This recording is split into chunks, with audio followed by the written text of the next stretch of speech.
1 Minute to Better Life. Carilah dahulu keselamatan akhirat dengan melakukan firman Tuhan. Maka semua kesuksesan dunia berupa makan, minum, pakaian akan ditambahkan oleh Tuhan. Oke?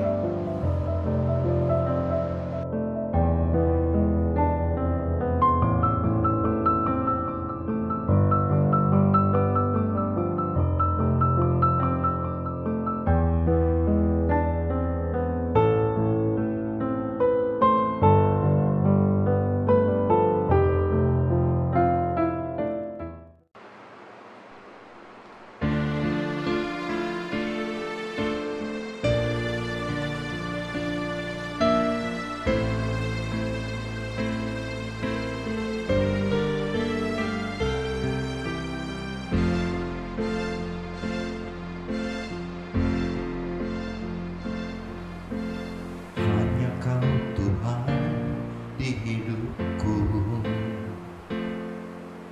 Kau berikan hidup yang baru. Darah-Mu menyucikan, pulihkan hatiku. Ku nyatakan Kaulah segalanya. Engkaulah sumber pengharapan. Kuasa-Mu sanggup menyembuhkan. Jiwaku pun berserah hanya kepadamu. Yesus, Kaulah segalanya. Karena salib-Mu ku hidup, karena salib-Mu ku menang. Engkau yang berkuasa sanggup untuk melakukan mujizat-Mu di hidupku.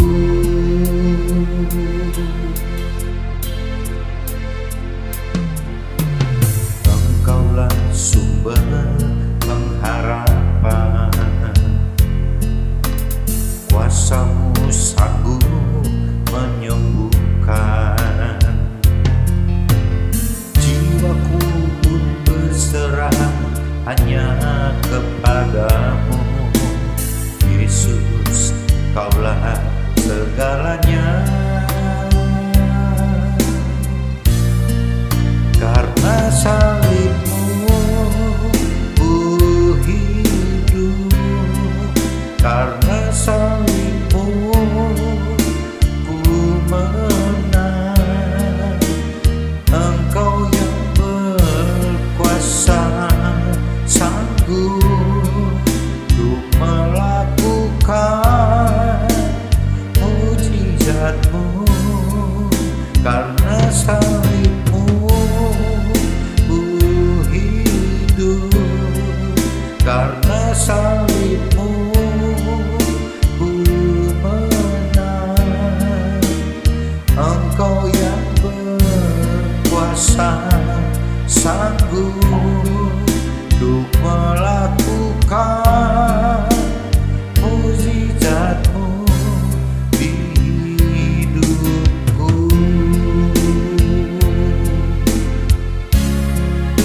Karena salib-Mu ku hidup, karena salib-Mu ku menang. Engkau yang berkuasa sanggup untuk melakukan mujizat-Mu di hidupku.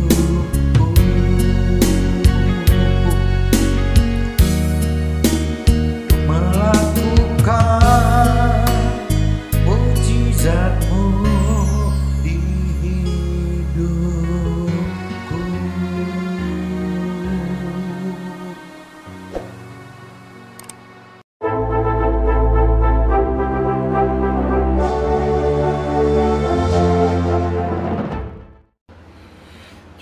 kembali di MDT Journey Inspiration of Life. Pagi ini saya mau coba sharingkan gitu.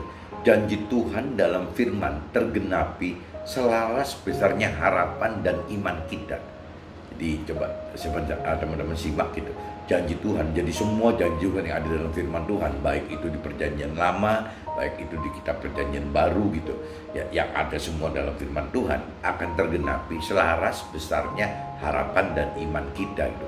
Kuncinya itu teman-teman, meskipun ini nanti terkait dengan kedewasaan rohani kita, ya kedewasaan rohani itu yang akan membatasi gitu apa yang kita imani, apa janji-janji yang kita imani dan apa janji Tuhan yang tidak kita imani karena kedewasaan rohani tadi. Tapi pada prinsipnya gitu, Tuhan untuk Tuhan itu karena Tuhan itu maha besar, maha kaya gitu, maha kuasa. Jadi buat Tuhan bukan hal yang sulit gitu apabila kita menghendaki semua janji firman Tuhan itu tergenapi dalam hidup kita. Tuhan tidak akan sulit gitu untuk bisa merealisasikan itu, menggenapi itu, selama kuncinya kalau kita percaya teman-teman. Nah ini saya coba sharingkan teman-teman di kitab Matius pasal 9 ayatnya 27-31. Coba kita baca dulu supaya kita ada pengertian bahwa Tuhan itu sampai seberapa jauh sih gitu. Apa sih yang Tuhan mau lakukan untuk kita? Seberapa jauh gitu yang akan Tuhan lakukan untuk kita. Nah ini saya coba baca teman-teman dari kitab Matius pasal 9 teman-teman, ayatnya 27-31. Nah saya bacakan universal aja ya teman-teman supaya bisa ketangkap oleh semua teman-teman di luar Nasrani juga gitu. Di judul perikrupnya teman-teman, Yesus menyembuhkan mata 2 orang buta gitu. Nah, judulnya itu. Ketika Yesus meneruskan perjalanannya dari sana, 2 orang buta mengikutinya sambil berseru-seru dan berkata, "Kasihanilah kami, hai anak Daud." Jadi ceritanya ada 2 orang buta, dua orang buta gitu, di mana dia pengen dapat penyembuhan yang dari Yesus gitu. Nah terus setelah Yesus masuk ke dalam sebuah rumah, datanglah kedua orang buta itu kepada Yesus gitu. Dan Yesus berkata kepada mereka, "Percayakah kamu bahwa aku dapat melakukannya?" Jadi malah Yesus nanya ke 2 orang buta itu, "Percaya nggak bahwa Tuhan Yesus bisa melakukannya?" gitu. Yesus malah nanyakan itu gitu. Nah, dan Yesus berkata kepada mereka, "Percayakah kamu bahwa aku dapat melakukannya?" Mereka menjawab, "Ya Tuhan, kami percaya gitu." Ya Yesus bisa kami percaya, 2 orang buta itu percaya gitu. Nah, waktu pertanyaan semacam ini gitu, berarti waktu Yesus nanya seperti itu, ya 2 orang buta itu percaya bahwa Tuhan akan menyembuhkan kedua mata mereka gitu. Nah ini, tapi pertanyaannya kan berarti kan terkait dengan ada iman gak sih bahwa kedua orang buta itu beriman gak, mempunyai iman gak, memiliki iman gak, iman percaya ya kepada firman Tuhan gitu, bahwa Tuhan itu bisa menyembuhkan, dia percaya gak gitu. Nah Yesus yang akan menjadi perantara Tuhan untuk menyembuhkan si mata 2 orang buta tersebut. Tapi yang mesti disimak itu kan berarti kan butuh iman teman-teman, butuh iman dari kita apabila kita ingin mengalami mujizat yang dari Yesus, mujizat yang dari Tuhan, mujizat yang dari janji-janji firman Tuhan itu butuh iman teman-teman. Gak bisa cuma sekonyong-konyong itu terjadi dalam hidup kita, tidak bisa teman. Jadi janji firmannya jelas ada, tetapi dibutuhkan iman kita gitu, iman kita untuk mengatakan ya dan amin akan janji firman tersebut. Nah itu baru bisa tergenapi teman-teman. Jadi kuncinya di situ. Jadi tidak cuma cukup masalah pengenalan pengertian akan firman saja, tetapi juga butuh iman kita gitu. Bagaimana cara kita membangun iman kita, bagaimana kita bisa meningkatkan iman kita agar semakin banyak janji-janji Tuhan bisa digenapi dalam hidup kita. Kalau tanpa iman kan firman itu hanya menjadi tertulis saja gitu, tidak bisa menjadi satu kenyataan yang direalisasi dalam bentuk benar-benar real gitu. Itu nggak bisa terjadi teman-teman. Jadi firman itu butuh iman itu butuh firman gitu. Lalu Yesus menjawab mata mereka sambil berkata, "Jadilah kepadamu menurut imanmu." Maka meleklah mata mereka.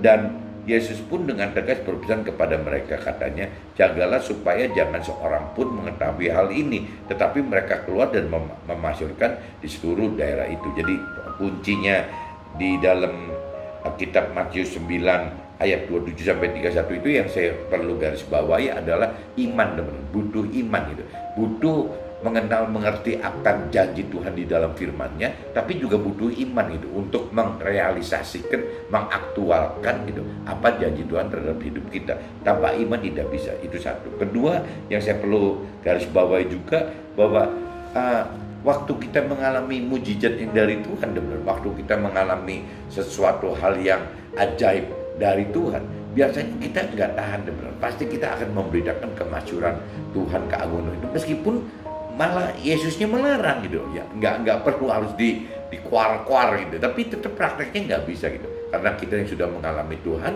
pasti tidak bisa membendung akan kita menjadi saksi Tuhan gitu, agar sesama mengetahui bahwa Tuhan itu ada, Tuhan itu ajaib, Tuhan itu tidak ada yang mustahil buat Tuhan gitu, segala macam itu Tuhan bisa atasin. Nah ini akhirnya kemasyuran Tuhan itu terjadi atas kesaksian kita, maksudnya gitu, teman-teman. Nah ini saya udah bacakan di kitab Matius, teman-teman. Kitab Matius ayat kitab Matius pasal 9 ayat 27 sampai 31. Nah ini terkait juga, teman-teman, dengan kitab Matius yang sebelumnya, kitab Matius 6, teman-teman. Coba teman-teman lihat kitab Matius 6 ayatnya 31 sampai 34 gitu. Coba teman-teman lihat Matius 6 ayatnya 31 sampai 34. Saya coba baca ini masalah judul perikrupnya, teman-teman. Perikrupnya benernya dari ayat 25 sampai 34, teman-teman. Tapi saya coba ambil petik 31 sampai 34 aja bunyinya. Perikrupnya judulnya hal kekhawatiran. Di perikrupnya gitu. Nah, sebab itu janganlah kamu khawatir dan berkata, apakah yang akan kami makan? Apa yang akan kami minum? Apakah yang akan kami pakai? Semua itu dicari bangsa-bangsa yang tidak mengenal Allah. Akan tetapi Tuhanmu yang di surga tahu bahwa kamu memerlukan semuanya itu gitu. Tetapi carilah dahulu kerajaan Allah dan kebenarannya, maka semuanya itu akan ditambahkan kepadamu. Sebab itu janganlah kamu khawatir akan hari besok, karena hari besok mempunyai kesudahannya sendiri. Kesudahan sehari cukuplah untuk sehari. Nah ini cerita soal kekhawatiran, teman-teman. Jadi kalau saya crosskan tadi yang di kitab Matius 9 ayat 27-31 dengan kitab Matius 6 ayat 31 dan 34 sampai 34, ini saya cuma petik bahwa ya sebenarnya apa sih janji Tuhan yang akan tergenapi dalam hidup kita? Contohnya di kitab Matius pasal 6, 31-34 ini. Kan Tuhan bilang seperti itu gitu. Carilah dahulu kerajaan Allah dan kebenarannya. Kita imanin tidak gitu, bahwa kita harus mencari kerajaan Allah dan kebenarannya. Kalau dipersepsikan versi saya gitu, yang namanya kerajaan Allah dan kebenarannya adalah bagaimana caranya kita mencari Tuhan, bagaimana kita menghidupkan roh Tuhan di dalam kita, dan bagaimana kita mencari firman Tuhan itu. Kalau saya artikan carilah dahulu kerajaan Allah dan kebenarannya adalah seperti itu. Jadi pasti berkaitan dengan roh Tuhan, kerajaan Allahnya, dan yang namanya kebenaran Tuhan pasti berkaitan dengan firman. Jadi bagaimana caranya kita melakukan firman gitu dengan ya agar mampu, agar ada kuasa mampu melakukan firman Tuhan, ya kita butuh roh Tuhan. Jadi kesimpulannya carilah dahulu Tuhan, roh Tuhan dengan menghidupkan roh Tuhan. Carilah Tuhan, kerajaan Allah, carilah Tuhan dengan menghidupkan roh Tuhan di dalam roh kita, dan kebenaran juga, carilah kebenarannya. Kebenarannya adalah firman-Nya Tuhan gitu. Nah ini yang kuncinya seperti itu gitu. Nah cuman untuk bisa melakukan firman, agar penggenapan janji Tuhan terjadi gitu, ya ini butuh iman tadi, teman-teman. Jadi tidak bisa cuma cukup firman aja, kita butuh iman, di mana iman itu butuh roh Tuhan gitu. Jadi itu semua saling ngait, teman-teman. Jadi firman Tuhan, roh Tuhan, firman Tuhan, roh Tuhan, dan iman gitu. Karena iman itu lahir karena kemampuan kita percaya gitu. Nah untuk mampu percaya itu kita butuh roh Tuhan gitu, untuk yang bisa membuat kita percaya, beriman gitu, untuk bisa memetik apa yang janji-janji yang ada dalam firman Tuhan tersebut gitu. Jadi ini saya maksudkan yang pertama itu adalah bagaimana mencari dahulu kerajaan Allah dan kebenarannya. Nah, yang banyak orang lupa, teman-teman, maka semuanya itu akan ditambahkan kepadamu. Nah, ini apa sih gitu? Ya, jarang ada yang mengupas apa sih yang ditambahkan kepada kita gitu. Nah, ini yang nanti coba saya mau singgung, teman-teman, setelah sharing saya mau singgung pada akhirnya gitu. Kita cerita kitab Matius 19 teman-teman. Kitab Matius 19 ayatnya ayat 21 teman-teman. Di situ cerita urusan orang kaya tuh teman-teman. Orang kaya yang Tuhan bilang untuk menjual hartanya dulu, bagikanlah kepada orang miskin gitu. Nah itu kan kalau kita bicara tidak mengerti akan firman Tuhan, atau mungkin balik lagi apabila iman kita beda teman-teman, beda dengan antar iman kita kan beda-beda teman. Jadi terjadilah seperti apa yang kita imani gitu. Nah ini kalau saya pelajarin banyak sekali teman-teman rohani saya atau bahkan mungkin mentor rohani saya yang kadang-kadang imannya berbeda teman-teman. Mengimani firman itu berbeda-beda. Nanti saya coba ceritakan setelah sharing aja gitu. Nah ini saya udah bacakan teman-teman. Jadi kitab Matius 9, 27 sampai 31 saya udah bacakan. Kitab Matius pasal 6 ayat 31, 34 juga saya sudah bacakan. Nah ini saya mulai masuk ke dalam sharing apa yang saya alami dalam hidup saya gitu. Kedalaman akan pengenalan dan pengertian janji dalam firman, serta iman percaya kita ke dalam pengharapan besarnya penggenapan janji Tuhan, itu sangat bergantung kepada diri kita sendiri. Karena seperti tadi dikatakan di kitab Matius 9 ayatnya khususnya ayat 28, katakan itu firman itu mengatakan, percayakah kita bahwa firman Tuhan akan genapi semua janji-janji Tuhan dalam yang ada di dalam firman-Nya gitu. Nah, Tuhan yang nanya kan, sama aja tadi ceritakan dua orang buta itu ditanya sama Yesus gitu ya, apakah percaya bahwa Tuhan bisa menyembuhkan mata dua orang buta itu gitu ya, mana Yesus tanyakan seperti itu gitu. Jadi sama teman-teman, apakah kita percaya bahwa semua janji Tuhan di dalam firman-Nya bisa digenapi gitu. Nah, seolah kesannya gitu ya, apabila Yesus tanya seperti itu kepada kita gitu, kita jawabnya apa ya?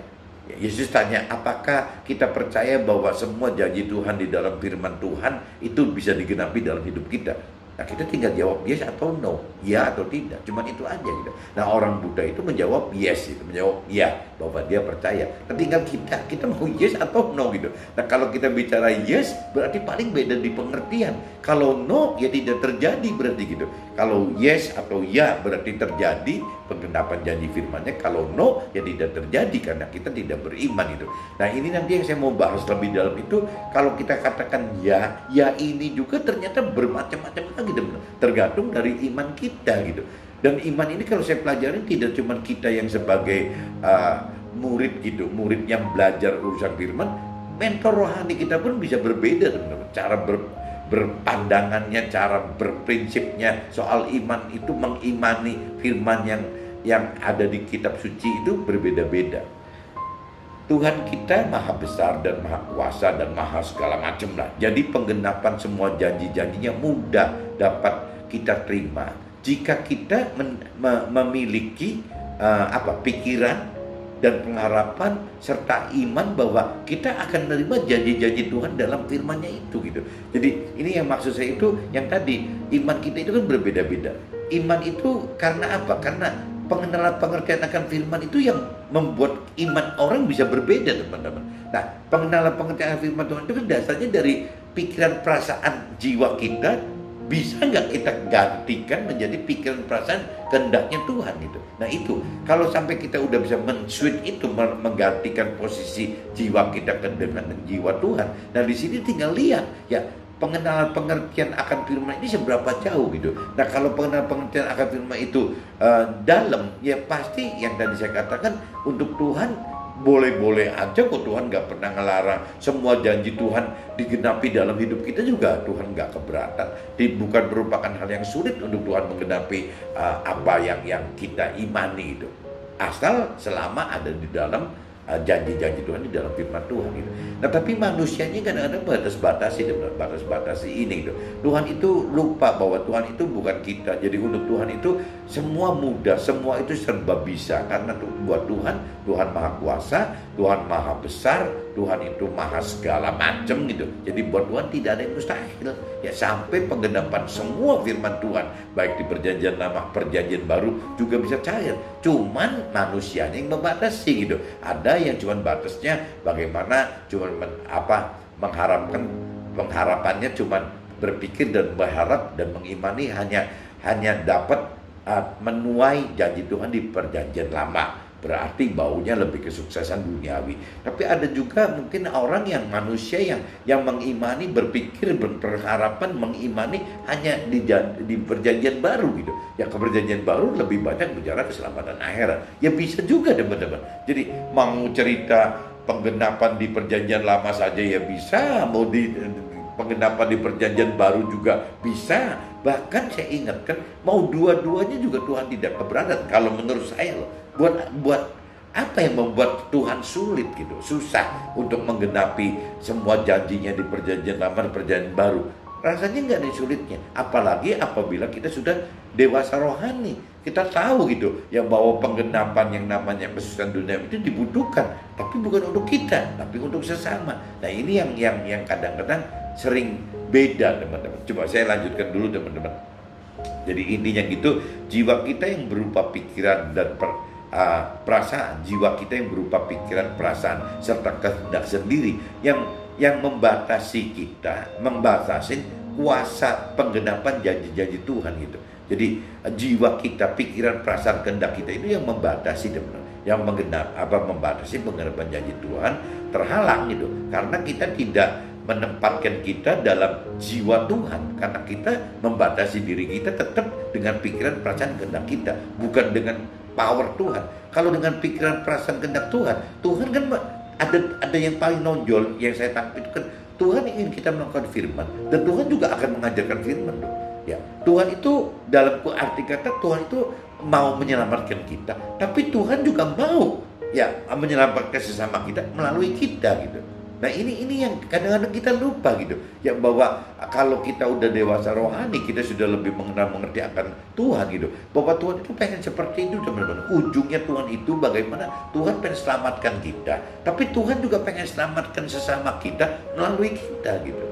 Nah ini bisa nggak itu terjadi? Caranya bagaimana? Ya caranya dengan bagaimana keselamatan yang kita pribadi peroleh itu dengan melakukan firman. Tapi bagaimana kita menjadi alat Tuhan menyelamatkan sesama adalah memberitakan firman, mengajarkan firman, menyaksikan firman itu. Jadi kuncinya seperti itu teman-teman. Nah ini jadi kalau balik lagi ke sini ya, karena kita tidak menempatkan kita dalam jiwa Tuhan, di mana isi jiwa Tuhan adalah semua yang tertulis dalam firman perjanjian lama dan perjanjian, mau cair juga tidak problem teman-teman, nggak ada masalah, asal nanti untuk apa gitu. Kalau kita bicara kita masih kanak-kanak rohani atau bayi rohani atau mungkin remaja rohani, kadang-kadang kita bisa apa ya membohongi diri kita sendiri seolah-olah kita ingin keselamatan akhirat, padahal dalam hati kecil kita masih mengingini kesulitan duniawi saja gitu, tanpa mengharapkan keselamatan akhirat. Tapi apabila kita sudah dewasa rohani, di sini diceritakan kedewasaan rohani yang akan bedakan pengharapan akan penggenapan janji-janji Tuhan, di mana garis besarnya janji-janji dalam perjanjian lama yang tadi bicara kesulitan dunia terisi akan kesulitan duniawi, dan perjanjian baru terisi akan keselamatan akhirat, ya akan diketahui gitu. Ya setelah kita mengalami kedewasaan rohani, kita akan tahu bahwa janji-janji Tuhan di dalam perjanjian lama itu adalah lebih bicara kesulitan duniawi, dan janji-janji Tuhan di perjanjian baru adalah lebih bicara keselamatan akhirat gitu. Dewasa rohani itu akan mengenal ini teman-teman. Kalau yang belum dewasa rohani kadang-kadang tidak mengenal ini, cuma mengharapkannya dari sisi kesulitan duniawi saja gitu. Tapi ada teman-teman orang yang sudah dewasa rohani pun berpikirnya seperti tidak mementingkan kesusahan duniawi gitu. Yang penting keselamatan akhirat. Tapi kalau menurut saya pribadi, rasanya yang terbaik itu, yang terideal itu dua-duanya teman. Karena apa? Karena yang tadi saya katakan, Tuhan ingin kita diselamatkan, kita pribadi terselamatkan dengan cara melakukan firman. Tapi juga Tuhan mau ya kita menyelamatkan orang sesama kita dengan cara kita mengajarkan firman itu. Nah mengajarkan firman itu kan untuk mentor rohani. Tapi kalau buat kita di marketplace atau di dunia sekuler gitu, ya kita memberitakan firman. Dan memberitakan firman itu berarti bisa mengajarkan firman, bisa juga menyaksikan firman teman-teman. Bagaimana kita bersaksi hidup kita yang terkait dengan Tuhan itu bisa teman-teman.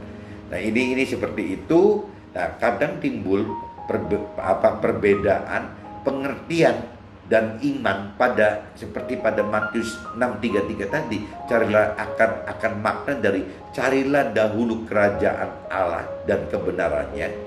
Kalau buat saya pribadi ini diartikan keselamatan akhirat gitu. Maka semuanya itu akan ditambahkan kepadamu. Nah, kalau buat saya pribadi ini artinya kesuksesan dunia yang terkait dengan makan, minum dan pakaian. Jadi Tuhan itu tidak lupa gitu bahwa kita ini hidup di dunia itu butuh kesuksesan duniawi. Itu Tuhan tidak lupa gitu. Tapi Tuhan mau bagaimana kita mendapatkan keselamatan akhirat lebih awal. Nah, tambahannya adalah kesuksesan duniawi. Tapi kalau dibalik priority manusianya gitu, dunianya, maunya kesuksesan dunia di depan, teman-teman.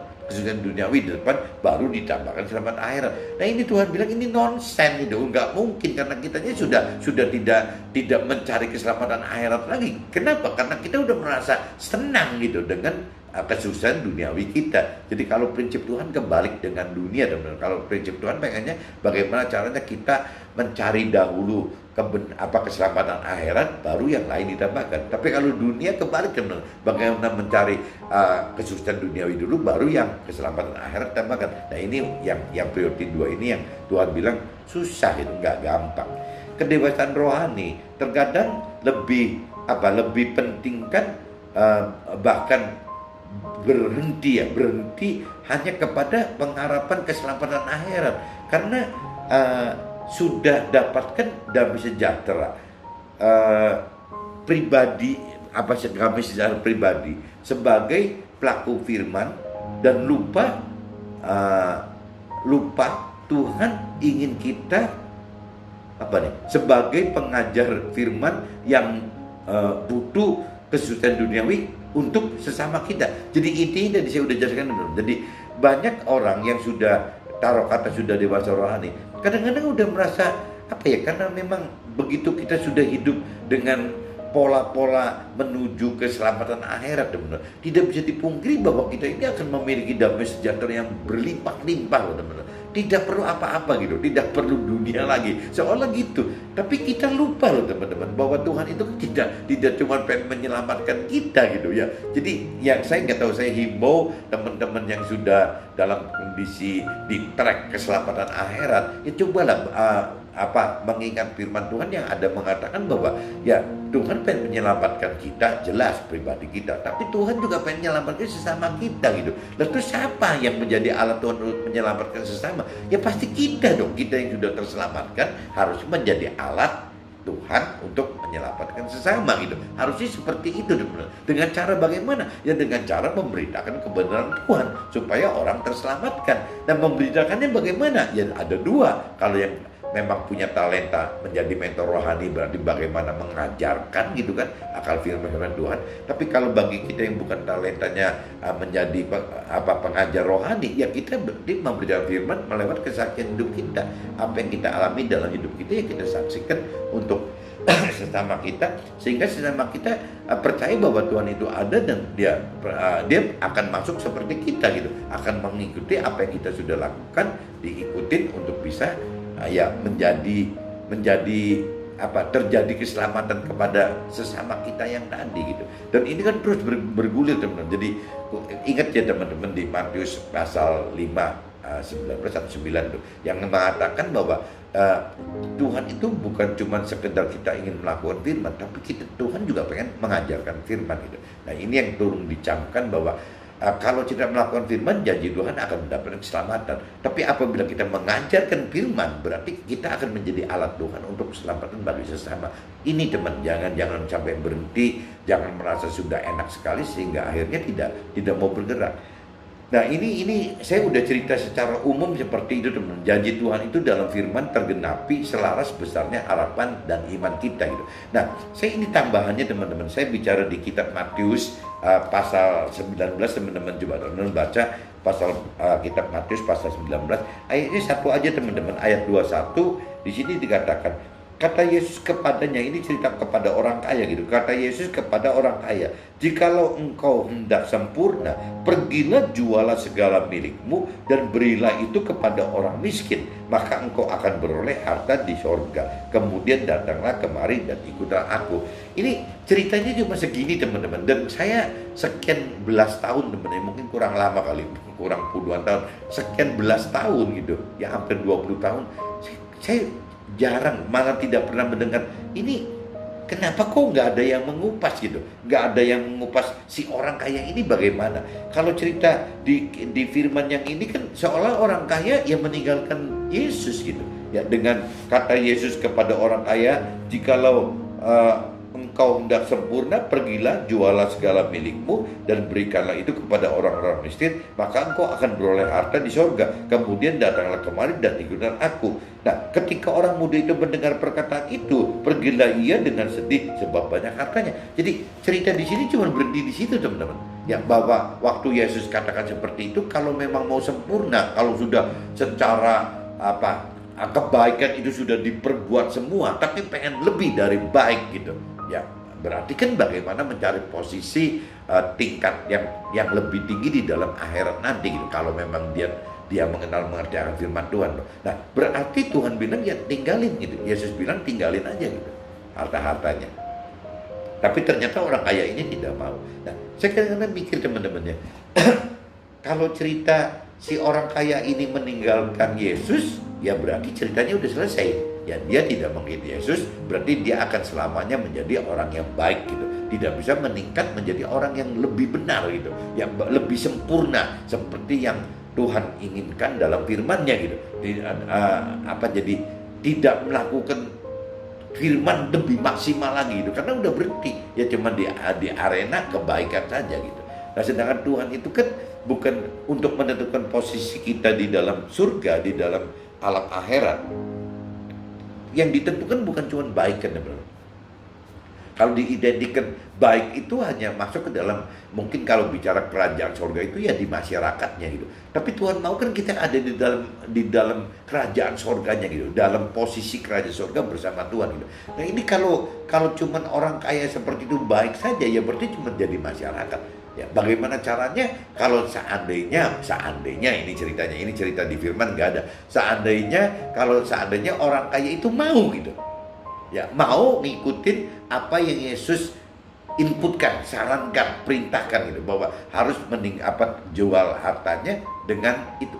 Pertama teman-teman, kalau kita tangkap gitu yang paling gampang itu maksudnya bukan menjual hartanya itu dalam bentuk yang benar-benar menjual harta. Itu kan cuman Yesus Tuhan ingin mengetahui ya orang itu lebih pentingin harta atau lebih pentingin Tuhan gitu. Jadi cuma sebatas ngetes aja gitu. Itu boleh ada sebagian orang yang mau mengatakan seperti itu, boleh saja.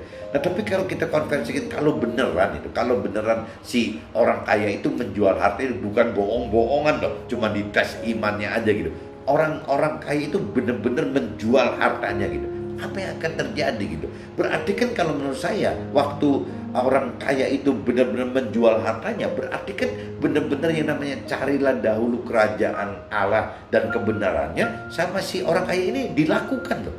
Bukan cuma ngayal saja, bukan cuma imajinasi atau bohong-bohong hartanya seolah cuma dijual bohongan gitu. Ini kalau beneran cerita dijual gitu, ya apakah tidak akan terjadi di kitab Matius 19:2 kitab Matius 19:21 ini akan terkait otomatis dengan kitab Matius 6:33 gitu ya, bahwa yang Matius 19:21 itu adalah bagaimana menjual hartanya. Apabila orang kaya ini menjual hartanya gitu, beneran menjual hartanya, apakah terjadi gitu yang di kitab Matius 6:33 tadi, bahwa berarti orang itu sudah berani melakukan ya mencari dahulu kerajaan Allah dan kebenarannya ya dengan bukti seperti itu loh, dengan menjual hartanya itu. Nah, pertanyaan setelah orang kaya itu menjual hartanya gitu, kan ada itu kan tugas tanggung jawab si orang kaya, tugas tanggung jawab manusia, tugas tanggung jawabnya kita gitu. Carilah dahulu kerajaan Allah dan kebenarannya. Yesus bilang jual katanya, ya kalau pengen lebih sempurna. Dan kalau benar nih orang kaya itu benar-benar realita gitu, aktual, menjual gitu tanah itu. Nah, bagaimana cerita berlanjut yang tambahannya gitu? Ya, maka Tuhan akan menambahkan gitu. Ya, seperti yang tadi dibutuhkan, bahwa Tuhan itu tahu bahwa kita ini butuh apa sih? Butuh makanan, kita butuh minuman, butuh pakaian gitu. Nah, ini apa gitu? Jadi kalau bayangan saya, teman-teman, ini untuk saya pribadi gitu. Jadi kalau sampai seandainya orang kaya itu tidak seperti yang di firman sebutkan ini, misalnya orang kaya itu benar-benar berani gitu mengikuti perintah firman gitu untuk menjual itu dan mengikut Tuhan lebih dalam lagi, ya logikanya yang namanya janji Tuhan berikutnya gitu, maka yang lain akan ditambahkan gitu. Nah, tambahannya gimana, teman-teman?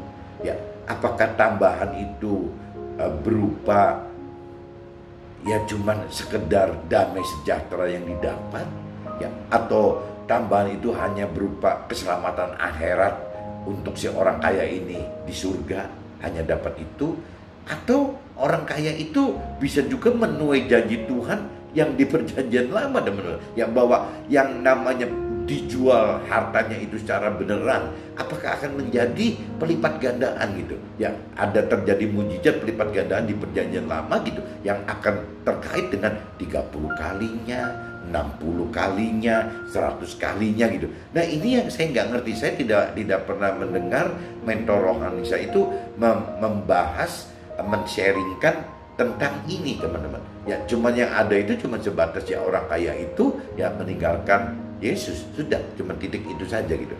Nah, ini kalau seandainya ada teman kita atau kita termasuk kategori orang kaya, kita mau milih yang mana? Kayak kalau kita milih seperti yang di firman, cerita di firman bahwa orang kaya itu meninggalkan Yesus, ya berarti kita sudah selesai kan ceritanya. Selesai, udah nggak ada kelanjutan apa-apa. Tapi kalau seandainya kita berasumsi kita neruskan gitu, mengikuti perintah Yesus gitu, dengan menjual harta itu, apa yang akan terjadi? Ya banyak orang rohani gitu yang akan katakan, ya akan mendapatkan keselamatan akhirat. Ya benar, itu pasti gitu. Ya akan mendapatkan keselamatan akhirat pasti itu. Kenapa? Karena memang firman-Nya dilakukan gitu. Ya, carilah dahulu kerajaan Allah dan kebenarannya. Ya berarti kan dalam hal ini gitu, dalam hal kitab Matius 19:21 itu kan perintah nih, ya jualah hartanya gitu. Berarti kan dilakukan gitu. Ya berarti kan carilah dahulu kerajaan Allah dan kebenaran dilakukan sama si orang kaya itu. Nah, yang saya berpikir itu tambahannya apa gitu. Tambahannya jawaban secara umum teman-teman rohani selalu jawabnya yang mendapatkan keselamatan akhirat. Kalau menurut saya tidak loh. Bukan cuma sekedar mendapatkan keselamatan akhirat, tapi tambahannya kan Tuhan janjikan ada makanan, minuman, dan pakaian gitu. Seperti orang dia pada umumnya gitu. Ya rasanya bisa-bisa saja gitu. Tuhan genapi juga ya harta yang terjual tadi malah berlipat ganda sebagai taburan, akan berlipat ganda menjadi 30, 60, 100 kali. Karena ada firman yang katakan seperti itu. Kalau memang itu disebut taburan gitu. Ya karena diperintah Tuhan kan. Ya diperintah firman gitu untuk bisa menjual itu gitu. Akhirnya ini jadi taburan. Kalau ini jadi kategori taburan, mungkin saja gitu harta yang sebesar X itu gitu akan menjadi 30X, jadi 60X, bahkan jadi 100X gitu. Nah, cuman setelah kita mendapat kedewasaan rohani 30X, 60X, 100X ini, kita udah gak berpikir itu harta kita, teman-teman. Ya, kedewasaan rohani itu membuat kita bahwa kita butuh gitu ya untuk menutup firman yang lain itu, kita harus terselamatkan pribadi kita dan menyelamatkan, menjadi alat keselamatan bagi sama kita. Nah, harta ini teman-teman yang 30X, 60X, 100X ini bisa dipakai teman-teman ya untuk jadi alat Tuhan bagaimana ya memberitakan kesesama lagi gitu, memberitakan kebenaran Tuhan kepada sesama kita. Memberitakan kebenaran itu kan butuh dana, teman-teman. Tuhan bukan tidak tahu, Tuhan kan tahu itu gitu. Ya kita hidup aja Tuhan tahu kok kita butuh makanan, minuman, dan pakaian. Untuk memberitakan kebenaran Tuhan itu juga butuh dana gitu. Meskipun yang tadi saya katakan memberitakan itu kan ada dua. Kalau mentor rohani berarti bagaimana mengajar tentang teori rohani. Tapi kalau bagi kita pengusaha atau orang karir, ya kita cuma menyaksikan hidup kita bersama Tuhan, teman-teman. Tapi itu juga butuh dana, teman-teman. Tuhan bukan tidak tahu, Tuhan tahu gitu. Nah ini jadi asumsi saya, kalau sampai si orang kaya itu benar waktu itu ngikutin menjual hartanya, tidak cuma sebatas orang rohani katakan yang mendapat keselamatan akhirat. Kalau menurut saya tidak cuma cukup ke titik itu. Jangan-jangan orang kaya itu akan mendapatkan 30 kali, 60 kali, 100 kali kekayaan yang dijual itu gitu, yang untuk disumbangkan sebagai taburan orang miskin, akan mendapat berlipat ganda karena memang janji firman-Nya ada seperti itu gitu. 30 kali, 60 kali, 100 kali. Cuman penggunaan harta itu karena orang kaya ini sudah lebih mengenal akan kebenaran Tuhan, akhirnya bukan dipakai untuk kepentingan diri sendiri, tapi untuk dipakai menjadi alat Tuhan bagaimana memberitakan firman Tuhan lewat yaitu kesaksian hidupnya seorang kaya tersebut gitu. Ini yang menurut saya bisa terjadi begitu. Tapi mana yang benar saya tidak tahu. Cuman ini sharing saja untuk saya pribadi. Saya bisa berpikir seperti itu gitu. Jadi kita butuh kekayaan gitu. Kita butuh kekayaan untuk menjadi alat Tuhan memberitakan kebenaran firman Tuhan kepada sesama kita. Oke? See you. Bye bye.